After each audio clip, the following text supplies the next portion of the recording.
அஸ்ட்ரோசைன் channel வாயிலாக உலகெங்கும் வாழ்ந்து கொண்டிருக்கும் சகோதர சகோதரிகளுக்கு அன்பார்ந்த வணக்கங்கள் மற்றும் வாழ்த்துக்கள்.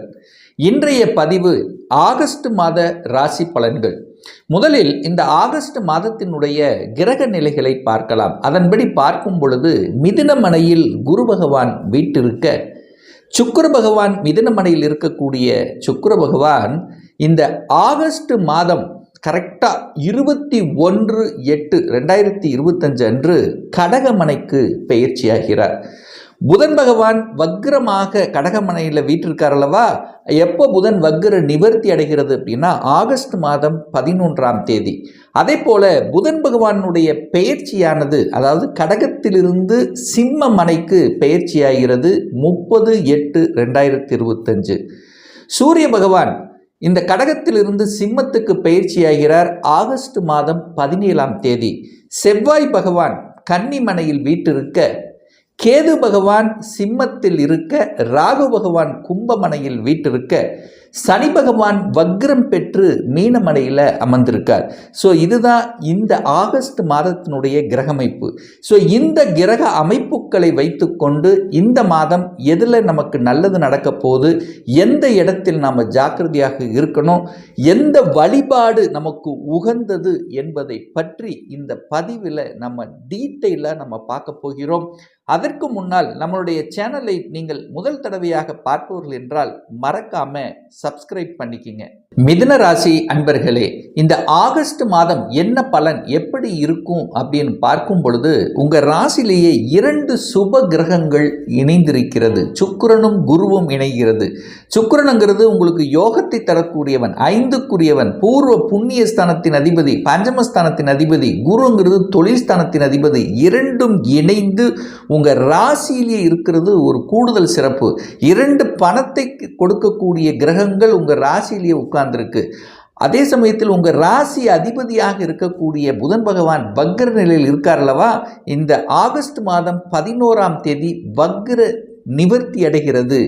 யாரோட சேர்ந்திருக்குன்னா சூரியனோட சேர்ந்திருக்கு. தன்னம்பிக்கை காரக கிரகம் என்று சொல்லக்கூடிய சூரியனோடு சேர்ந்திருக்கிறது தன்னம்பிக்கையை அதிகமாக வர வைக்கும். அதுவும் 3ஆம் அதிபதியாக சூரியன் இருக்கிறதுனால உங்கள் முயற்சிகள் கை கூடும். கடந்த சில மாதங்களாகவே சில தொய்வுகள் ஏற்பட்டிருந்தது.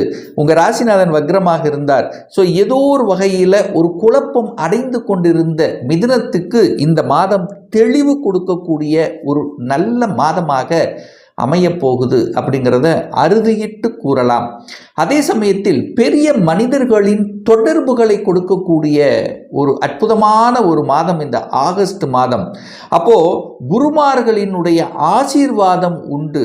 குல தெய்வத்தினுடைய அனுகிரகம் இந்த மாதம் உண்டுன்னு சொல்லுவேன். ஏன்னா 5க்குரியவன் குல தெய்வத்தை குறிக்கக்கூடிய அந்த சுக்கிரன் உங்கள் ராசி உங்கள் தலைமையிலேயே உட்கார்ந்துருக்கார்.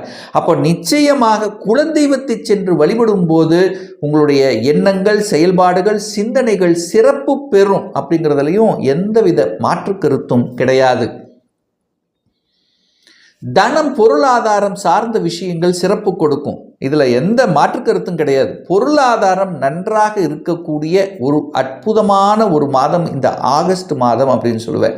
அப்போது உங்களுடைய சிந்தனைகள் அத்தனையும் பொருளாதாரம் சார்ந்த விஷயங்கள், தொழில் சார்ந்த விஷயங்கள், தொழிலை எப்படி லாபத்தை அனுபவிப்பது, ஸோ இந்த மாதிரியான எண்ணங்களை கொடுக்கும். ஏன்னா கடந்த சில மாதங்களாகவே இந்த லாபஸ்தானத்தின் அதிபதியாக இருக்கக்கூடிய செவ்வாய் நீச்சமாக இருந்தார், கேதுவோடு சேர்ந்திருந்தார் அல்லவா. இப்போ 4ஆம் இடம் என்று சொல்லக்கூடிய சுகஸ்தானத்தில் போய் அமர்ந்திருக்கிறது கூடுதல் சிறப்பை பெறுகிறது. அதே சமயத்தில் உங்கள் எண்ணங்கள், செயல்கள், சிந்தனைகள் எல்லாமே ஒரு வீடு வாங்கிடலாம், ஒரு வண்டி வாகனம் வாங்கணும் அப்படிங்கிற எண்ண ஓட்டங்களை கொடுக்கக்கூடிய ஒரு மாதமாக அமையும். ஏன் சொல்கிறேன்னா சுக்கிரன் உங்கள் ராசியில் இருக்கார். வீடு, வண்டி, வாகனத்துக்கு காரக கருத்தாவாக இருக்கக்கூடியவர் சுக்கிரன். அவர் உங்கள் உயிரிலேயே கலந்திருக்கிறது இந்த மாதம். ஸோ யாரெல்லாம் வாங்கணும் என்று ஆசைப்பட்டு கொண்டிருக்கிறீர்களோ அந்த ஆசைகளுக்கு எந்த தடையும் இந்த மாதம் கொடுக்க போவது இல்லை. இந்த 3ஆம் அதிபதியாக இருக்கக்கூடிய சூரிய பகவான் பார்த்தீங்கன்னா இந்த மாதம் குறிப்பாக சொல்ல போனால் 17ஆம் தேதி ஆகஸ்ட் 17ஆம் தேதி 3ஆம் இடத்துல போய் அமர்ந்து ஆட்சி பலத்தோட வலிமையாக இருக்க போறார். அப்போ 3ஆம் அதிபதி வலிமை, அப்போ ஆட்சி அப்படின்னு என்ன, ஸ்ட்ராங்காக இருக்க போறீங்கன்னு அர்த்தம். அப்போ சூரியனை போல செயல்படக்கூடிய தன்மை இருக்கு, அதிகாரத்துடன் செயல்படக்கூடிய தன்மை இருக்கு, அட்மினிஸ்ட்ரேஷன் சிறப்பு பெறும், அதிகாரம் சார்ந்த விஷயங்கள், அட்மினிஸ்ட்ரேஷன் சார்ந்த விஷயங்கள் அல்லது ஒரு அட்மினிஸ்ட்ரேஷன் படிக்கணும் என்கின்ற எண்ணங்களையும் கொடுக்கும். அப்போ சூரியன் நல்லா இருக்கு. அரசு காரியங்களில் இருந்து வந்த தடைகளை போக்கக்கூடிய தன்மை. ஸோ இந்த விஷயமெல்லாம் எடுத்து செய்யலாம் என்கின்ற எண்ண ஓட்டங்களை கொடுக்கக்கூடிய அமைப்புகள்.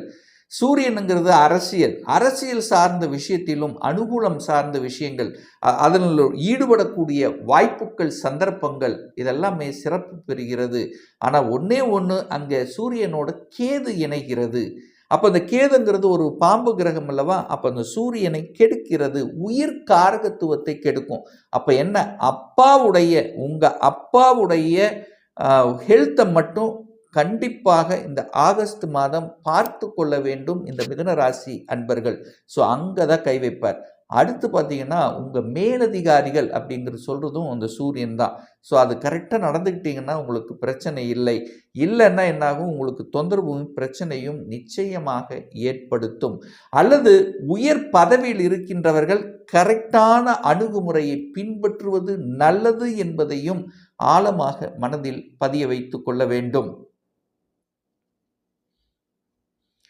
5ஆம் அதிபதியாக இருக்கக்கூடிய 5 அப்படின்னாலே பூர்வீகம் சார்ந்த விஷயங்கள் திங்கிங் இருக்கும். பூர்வீகத்துக்கு போயிட்டு வரலாம், அல்லது பூர்வீகம் சார்ந்த விஷயத்தில் உங்கள் எண்ண ஓட்டங்களை செலுத்தக்கூடிய அமைப்பு, குலதெய்வத்துக்கு சென்று வழிபடக்கூடிய அமைப்புகள். ஒரு சிலருக்கு பதவி, 5ஆம் இடம் என்பது பதவியை குறிக்கக்கூடிய இடம். அந்த பதவியை சம்பந்தப்பட்ட பேச்சுக்கள் உங்களுக்கு அடிபடும். அதே சமயத்தில் பார்த்தீங்கன்னா அந்த குழந்தைகளை பற்றிய எண்ண ஓட்டங்கள் அதிகமாக இந்த ஆகஸ்ட் மாதம் இருக்கும் மிதுனராசி என்பவர்கள். ஏன்னா அந்த குழந்தை ஸ்தானத்தை குரு பார்க்கிறார். அந்த குழந்தை ஸ்தானத்தின் அதிபதியோடு அந்த சுக்கிரன் இணைந்து இருக்கு. அப்போ குழந்தைகளை பற்றிய எண்ண ஓட்டங்கள் அதிகமாக இருக்கும். குழந்தைகளுக்கு வேலை கிடைக்குமா? 100% வேலை கிடைக்கும். ஏன்னா 5ங்கிறது குழந்தை, 10ங்கிறது தொழில் வேலை அல்லவா. அப்போ குழந்தைகள் ஒரு தொழிலையோ ஒரு வேலையோ உருவாக்கி கொள்ளக்கூடிய அமைப்பு இந்த மாதம் இருக்குது. அல்லது நீங்கள் போய் அந்த குழந்தைகளுக்கு எதையாவது அந்த தொழில் ரீதியாக சில அமைப்புகளை உருவாக்கி கொள்ளக்கூடிய அமைப்புகள். ஸோ இதெல்லாமே சிறப்பு பெறும். குழந்தைகளை பற்றிய எண்ண ஓட்டங்களை அதிகமாக கொடுக்கக்கூடிய ஒரு மாதமாக இந்த ஆகஸ்ட் மாதம் அமையும். குழந்தைகளுடைய படிப்பு நல்லா இருக்கும். குழந்தைகள் வெளியில் போய் படிக்கக்கூடிய, ஏன்னா அவரே 12க்குரியவன் அல்லவா. அப்போ வெளியில் போய் படிக்கக்கூடிய அமைப்புகள், எங்கே வெளியே, அதர் டிஸ்ட்ரிக்ட், அதர் ஸ்டேட், வெளிநாடு.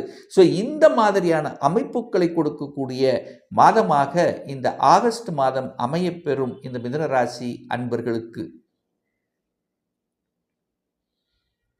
திருமணம் சார்ந்த சுப காரியங்கள் எப்படி இருக்கும் அப்படின்னு பார்த்தீங்கன்னா, குரு 7ஆம் இடத்தை பார்க்குறார். 7க்குரியவன் 7ஆம் இடத்தை பார்த்து வலுப்படுத்தக்கூடிய ஒரு அற்புதமான ஒரு மாதம். அப்போது இந்த மாதம் நிச்சயமாக திருமணம் சார்ந்த சுப காரியங்களில் ஈடுபடக்கூடிய அமைப்புகளை உருவாக்கும்.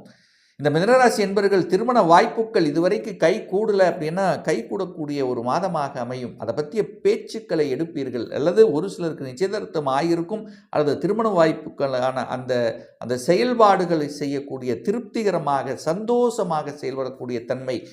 நினைத்தது ஒன்று கண்டிப்பாக நடந்தே தீரக்கூடிய ஒரு அற்புதமான ஒரு மாதம்.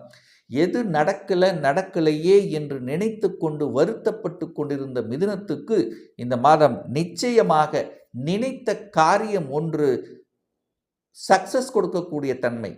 ஒரு வேலை இல்லை, வேலை மாறினா நல்லா இருக்கும் அப்படின்னு நினச்சிட்டு இருப்பீங்களே, அந்த வேலை நிச்சயமாக மாறுதல் ஒன்று உண்டாக்கும். எனக்கு திருமணமே நடக்க மாட்டேங்குது, நானும் எத்தனையோ வரன்களை பார்த்து கொண்டிருக்கேன்னா திருமணம் செட் ஆகக்கூடிய வாய்ப்புகளை உருவாக்கும். குழந்தை பாக்கியம் கிடைக்கலையே என்று ஆதங்கப்பட்டு கொண்டு அதற்கான மன அழுத்தத்தில் இருக்கக்கூடிய மிதுனத்துக்கு குழந்தை பாக்கியம் கிடைக்கக்கூடிய அமைப்புங்கிறது நிச்சயமாக உண்டு. வேலையில் ஒரு சிலருக்கு ப்ரொமோஷன் கிடைச்சிருங்க. அந்த ப்ரொமோஷன் கிடைக்கக்கூடிய வாய்ப்புகள் சந்தர்ப்பங்கள் உண்டு. ஒரு பாக்கியம் கிடைக்கப் போகிறது. அப்போ நினைத்த காரியம் செயல்படுத்தக்கூடிய அமைப்பு இந்த ஆகஸ்ட் மாதம் நிச்சயமாக எதிர்பார்க்கலாம். இந்த மிதுன ராசி அல்லது மிதுன லக்னத்தில் பிறந்த அன்பர்களுக்கு அப்படின்னு நம்ம சொல்லலாம். 9ஆம் இடத்தில் ராகு உட்கார்ந்திருக்கார். 9ஆம் இடம் என்பது தூரதேச பிரயாணம் அப்படின்னு சொல்லக்கூடிய இடம்தான் அந்த 9ஆம் இடம். அந்த இடத்தில் ராகு பகவான் உட்கார்ந்திருக்கார். ராகுன்னா வெளிநாட்டுக்கு காரக கிரகம் அங்கே உட்கார்ந்திருக்கார். அப்போ வெளிநாட்டு பற்றிய சிந்தனை ஓட்டங்கள் உங்கள் மனசில் ஆழமாக பதிந்து கொண்டிருக்கும். ஒரு வெளிநாட்டில் போய் வேலை பார்க்கலாமா, அந்நிய மதத்தினருடன் இணைந்திருக்கக்கூடிய தன்மைகள், இந்த ஐடி செக்டர், இந்த மிதுனம் அப்படின்னாலே புதனுடைய ஆளுமை. ஸோ உங்களுடைய புத்தி அறிவை வைத்து செய்யக்கூடிய தொழில்கள் இந்த மிதுனத்துக்கு கூடுதல் சிறப்பு அப்படின்னு இருப்பேன். நிறைய பேர் பார்த்தீங்கன்னா கமிஷன் பேஸ்டு, தரகு பேஸ்டு, கன்சல்டன்சி சம்பந்தப்பட்ட விஷயங்கள் சிறப்பு பெறக்கூடிய தன்மை இந்த மிதுனத்துக்கு இயல்பாகவே இருக்கும். அப்போது வெளிநாட்டில் ஒரு ஏற்றுமதி இறக்குமதி சம்பந்தப்பட்ட விஷயங்கள் இது எல்லாமே சக்ஸஸ் கொடுக்கக்கூடிய ஒரு நல்ல மாதமாக இந்த மிதுனத்துக்கு அமையப்பெறுகிறது. 10ஆம் இடத்துல சனி இருக்கார். அப்போ தொழிலில் சில சங்கடங்களை கொடுத்திருந்தாலும் இப்போ வக்ர நிலையில் இருக்கிறார். அப்போ வக்ரமாக இருக்கும்போது நிச்சயமாக தொழில் ரீதியாக இருந்து வந்த அந்த தடைகளை எல்லாம் களைத்தெறியக்கூடிய, சில தொழிலில் சில மாற்றங்களை புதுமையான விஷயங்களை புகுத்தக்கூடிய தன்மைங்கிறது இந்த மிதுனத்துக்கு நிச்சயமாக உண்டு அப்படின்னு சொல்லுவேன். ஒரு நல்ல தெய்வ வழிபாடு இந்த ஆகஸ்ட் மாதம் அப்படின்னு எடுத்துக்கொண்டால், அதாவது ஆகஸ்ட் மாதம் 17ஆம் தேதி ஞாயிற்றுக்கிழமை என்று, அதாவது ஆவணி மாதம் 1ஆம் தேதி சனி பகவானுடைய பிறந்த நாள் ஜெயந்தி வர இருக்கிறது. ஸோ அன்றைய தினம் நிச்சயமாக இந்த நவ கிரகத்தில் இருக்கக்கூடிய சனி பகவானுக்கு போய் வழிபட்டீங்கன்னு வச்சுங்களேன், நிச்சயமாக மன அழுத்தம், யாருக்கெல்லாம் மன அழுத்தம் இருக்குது, யாருக்கெல்லாம் வழிகளையும் வேதனை கொடுத்து கொண்டிருக்கிற ஒரு வம்பு வழக்கு கோர்ட்டு கேஸ் இருக்கு, எனக்கு ஒரு நல்ல பாக்கியமே கிடைக்கலையே என்று நினைத்து கொண்டிருக்கக்கூடிய மிதுனத்துக்கு அந்த சனி பகவானுடைய பிறந்த நாள் என்று அந்த சனி பகவானை சென்று வழிபடுவது உத்தமம். அதே போல ஆவணி மாதம் 9ஆம் தேதி, அதாவது 25/8/2025 அன்று திங்கட்கிழமை வருது. ஸோ அன்னைக்கு செவ்வாய் பகவானுடைய ஜெயந்தி வரை இருக்கிறது. அந்த செவ்வாய் என்பது இந்த மிதுனத்துக்கு யாருன்னா 6க்குரியவன். கடன், நோய், எதிர்ப்பு, பகை, வம்பு வழக்கு, அதாவது யாருக்கெல்லாம் ஹெல்த் சார்ந்த பிரச்சனை இருக்கிறதோ, யாருக்கெல்லாம் கடன் சார்ந்த பிரச்சனை இருக்கிறதோ, யாருக்கெல்லாம் எனக்கு லாபமே கிடைக்கல நல்ல தொழில் செய்கிற அப்படின்னு இருக்கக்கூடிய அத்துணை மிதுன ராசி என்பர்களும் அன்றைய தினம் நவ கிரகத்தில் இருக்கக்கூடிய செவ்வாய் பகவானை சென்று வழிபடுவது அல்லது முருகப்பெருமானை சென்று வழிபடுவது அனைத்து விதத்திலும் உங்களுக்கு மேன்மையை உருவாக்கி கொடுக்கும். இப்போ நான் சொன்னது கோச்சார ரீதியாக இந்த ஆகஸ்ட் மாதத்துக்குரிய ஒரு பொதுவான பலன்கள். ஒரு ராசியில் பார்த்தீங்கன்னா கோடிக்கணக்கான பேர் இருப்பீங்க. எல்லாத்துக்கும் ஒரே பலன்னா நிச்சயமாக இல்லை. ஒவ்வொருத்தரும் டிஃப்ரெண்ட். ஒவ்வொருத்தருடைய ஜாதக அமைப்புகள் தசா புத்தியும் வேறுபடும். அதற்கு தகுந்த மாதிரி பலன்களும் வேறுபடும்.